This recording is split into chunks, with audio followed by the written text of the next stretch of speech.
सब बोल, आप किसी वकील से अकेले में जाके बात कर लीजिए, ऑन रिकॉर्ड तो नहीं बोलेंगे ज्यादातर, लेकिन हर वकील यही बोलेगा जो मैं बोल रहा हूँ। इनको हेड और टेल ही नहीं पता थी ये क्या बहस कर रहे हैं। आज थोड़ी सी अच्छी बहस की है, क्योंकि हम सब लोगों ने इनकी इतनी तनकीद की, तो शायद अब मुंह दिखाने के लिए सही थोड़ा सा अच्छा बहस किया है आज। लेकिन अब क्या फायदा जब चिड़िया चुग गई खेत। दुनिया ने देखा ही है कैसे तुषार मेहता साहब की झूठी बात वो अपनी कितनी अच्छी तरीके से रख पा रहे थे। और यहां तक उन्होंने टिप्पणियां की हैं तुषार मेहता साहब ने, जो देश के 2 नंबर के सबसे बड़े सरकार के वकील हैं, कि अगर ये लोग 2 दिन तक अपने खिलाफ ही बहस कर रहे थे, मेरा एफिडेविट पढ़ते तो इनको साफ नजर आ जाता। चीफ जस्टिस साहब ने भी ये टिप्पणी की है कि आपके, ये तुषार मेहता साहब के लिए, कि आपके एफिडेविट में और जो आप हमें बता रहे हो उसमें फर्क है, आप हमें गुमराह तो नहीं कर रहे कहीं। उसके मतलब वो अपना झूठ इतने अच्छी तरीके से रख पा रहे थे, जो 80% बहस करने वाले हमारे कपिल सिब्बल साहब थे वो सच ही नहीं रख पा रहे थे। तो ये कुछ तो सोचने समझने का विषय है कि कुछ तो बात है जो नजर आती नहीं है। किसी चीज की तो पर्दादारी है, हर केस में नहीं क्यों करना होता है। जबकि ये खुल के भी बोल चुके हैं कि हर केस जीतने के लिए नहीं लड़ा जाता है, ये तो पब्लिक डोमेन में बोल चुके हैं। तो क्या ये केस भी ये जीतने के लिए नहीं लड़ रहे? ऐसा इंप्रेशन मेरे जैसे लोगों को जा रहा है, मेरा ये मानना है। हाँ, अब कोई मुआवजा हो जाए, बाकी सब लोगों की जरा ज्यादा सुन ली जाए, अभिषेक मनु साहब की आरोप इस तरह के लगते हैं। हमने आपके भी कई इंटरव्यूज देखे हैं, बाबरी मस्जिद केस हो और मुसलमानों के जितने भी केस है उन पे ये आरोप लगे हैं कि वो हार जाते हैं केस को। माहौल बनता है ऐसा कि जीत जाएंगे, लेकिन वो हार जाते हैं अंत में। नहीं, देखिए ये एक बहुत बड़ी वो है, एक तरीके से हम लोग एंट्रैप्ड हैं, खास तौर पे वीकर सेक्शंस के। हमें जाना कपिल सिब्बल के साहब के पास ही है क्योंकि वो सबसे बड़े वकील हैं, ठीक है।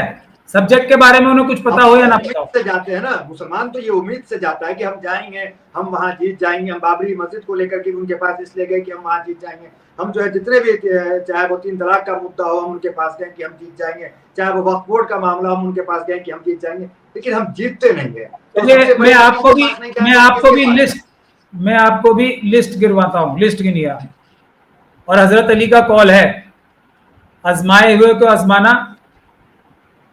अकलमंदी का काम नहीं है, हजरत अली का कॉल है।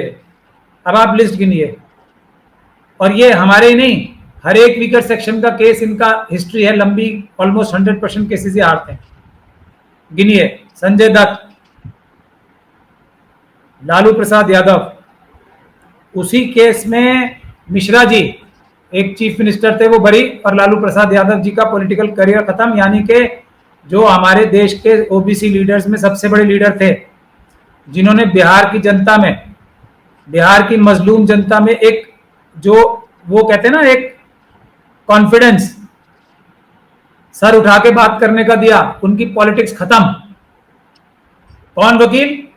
हमारे एक और बहुत बड़े रहनुमा हैं जिनको थे की तरफ बढ़ा दिया, आजम खान साहब। वकील कौन है? कपिल सिब्बल साहब। हमारे बाबरी मस्जिद का केस, ट्रिपल तलाक का केस, मैं नंबर गिनवाता जाऊंगा आपको सब समझ में आ जाएगा। और तुर्रा ये है कि अरशद मदनी साहब ये बोलते हैं कि बाबरी मस्जिद का केस हम जीत गए। अभी ये अली खान जो महमूदाबाद हैं, उनका अभी केस, अभी लेटेस्ट केस है, उसमें क्या हुआ? गए थे नमाज माफ कराने, रोजे गले पड़ गए, गए थे एफआईआर क्वेश कराने, और सुप्रीम कोर्ट गए सीधा। देखिए चमत्कार, देखिए सुप्रीम कोर्ट सीधा, और इतना कोई केस ही नहीं था ये। अगर डिस्ट्रिक्ट कोर्ट में जाते तो बेल तो उनकी हो ही जाती आराम से, उसके बाद क्वेश्चन के लिए हाई कोर्ट जाते, क्वेश्चन भी हो जाती, क्योंकि कुछ एफआईआर में था ही नहीं। अब सुप्रीम कोर्ट ने ऐसी ऐसी टिप्पणियां कर दी हैं, और जो एसआईटी बनी है, और एसआईटी बनी भी कैसे है, किससे कंपेयर करके? विजय शाह साहब से, जो मध्य प्रदेश के मंत्री हैं।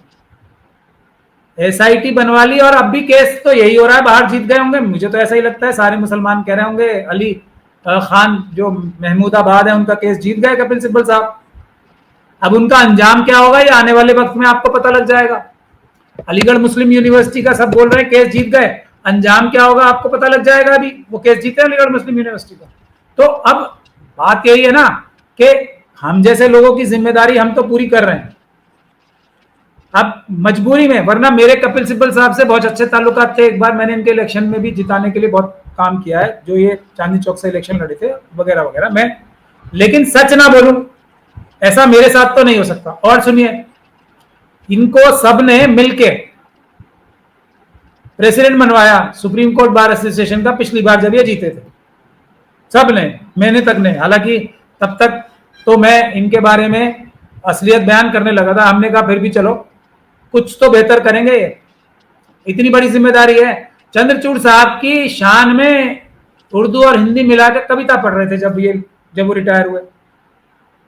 चंद्रचूड़ साहब वो हैं जिन्होंने जज लोया की जो जजमेंट हुई थी ना, जो वो मेरे ख्याल से हमारे देश में सबसे बुरी जजमेंट्स अगर कोई किसी जजमेंट को कहा जा सकता है, वो जज लोया की जजमेंट थी, जिसमें चंद्रचूड़ साहब एक जज थे। उसमें ये फैसला दिया गया था, मतलब फैमिली के अंदर की बात है, जज के लिए क्या फैसला दे रहे हैं, उनके मर्डर के केस में इन्वेस्टिगेशन के लिए ये फैसला दिया गया। जो पुलिस ने सीक्रेट रिपोर्ट, प्राइवेट रिपोर्ट दी है, उससे हम सुप्रीम कोर्ट सेटिस्फाइड है। ये उस जजमेंट का क्रिटिसिज्म है जिसमें चंद्रचूड़ साहब थे और कपिल सिब्बल साहब उनकी शान में कसीदे पढ़ रहे थे उर्दू और हिंदी में, कि किसी इन्वेस्टिगेशन की आज के बाद कभी जरूरत ही नहीं है, कोई केस एंटरटेन नहीं करेगी कोई भी अदालत दुनिया की, जज लोया के हत्या की केस की। उस चंद्रचूड़ साहब की तारीफ के कसीदे पढ़ रहे थे ये है कपिल सिब्बल साहब के लिए जो लोगों की एक्सपेक्टेशन होती है और उसका अंजाम क्या होता है।